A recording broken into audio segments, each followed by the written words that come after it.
ladder develops total body rhythm, coordination, and quickness by implementing hundreds of different foot patterns.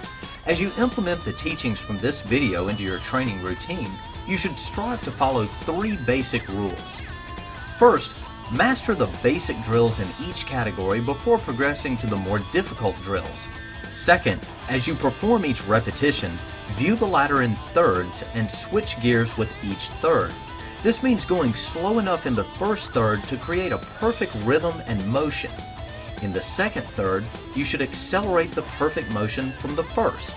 The final third is where you aim to reach top speed. Your goal is to never mess up and hit the ladder, but if it's going to happen, it should happen in the final third where you're really trying to step on the gas. Finally, as you move through the ladder, listen to your feet. Because each drill has its own unique pattern, it also has its own unique sound and beat. Concentrate on this sound and making it gradually increase in tempo. By following these 3 basic rules, you will ensure that you get the most out of your ladder training. On this first drill, the athlete alternately places one foot in each hole and concentrates on maintaining an upright posture. It is essential that the athlete learn to keep the backward snap of the elbow in sync with the feet. As the right elbow drives back, the right knee drives forward, and vice versa. Like with all drills on this video, only the front portion of the athlete's foot strikes the ground. 2-foot runs is performed exactly the same way as 1-foot runs, except that both feet must now land in each square. Motions here are shorter and faster than those used in 1-foot runs. Be sure to perform equal repetitions leading with your right and left foot. The most basic lateral motion drill is a lateral run. In this drill, both feet land in each square before moving on to the next square. It is of utmost importance that an athlete keep their shoulders in a position parallel with the sides of the ladder. By maintaining this position, the athlete is capable of reversing their movement from left to right. Athletes that begin to open their shoulders towards the direction they are moving leave themselves vulnerable to a cutback by the offensive player. As with all lateral drills, make sure you give equal attention to performing reps both to your left and right.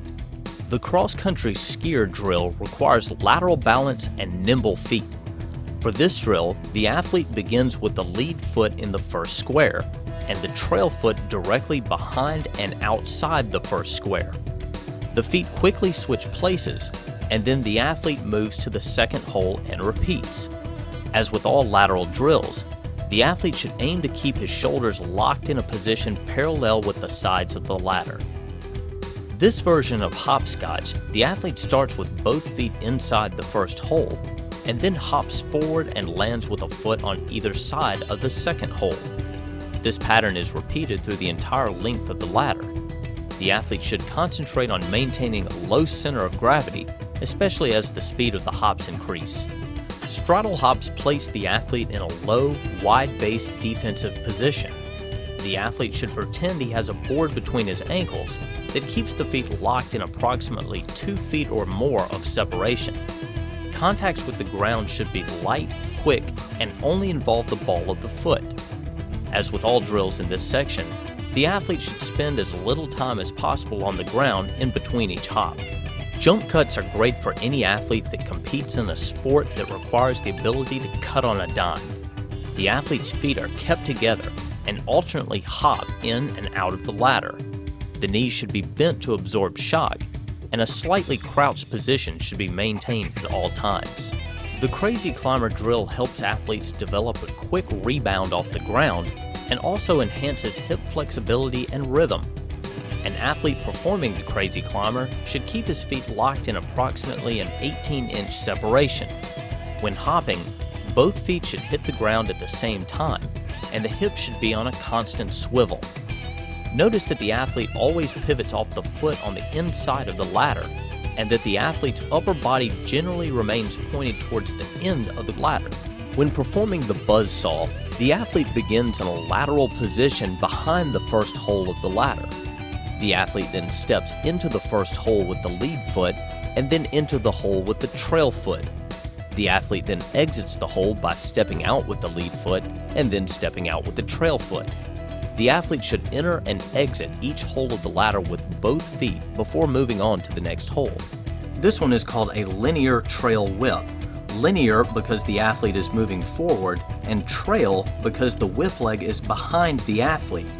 Here the athlete moves in a linear path and keeps the lead leg inside the ladder and hits every hole. The trail leg stays outside the ladder and alternately whips from side to side behind the athlete's body. The athlete's shoulders should stay aimed towards the end of the ladder throughout the repetition, and only the hips should rotate. This exercise requires a lot of rhythm and hip flexibility. The Icky Shuffle is one of the best drills that can be performed on the ladder. The foot pattern used in this drill involves stepping into each hole with both feet and then stepping to either side of the ladder with only one foot. Because this is such an important drill, we encourage athletes to take this one slow and really master it before moving on. Once the athlete masters the basic pattern of this drill, lightning speed can be achieved by concentrating on speeding up the sound of the feet.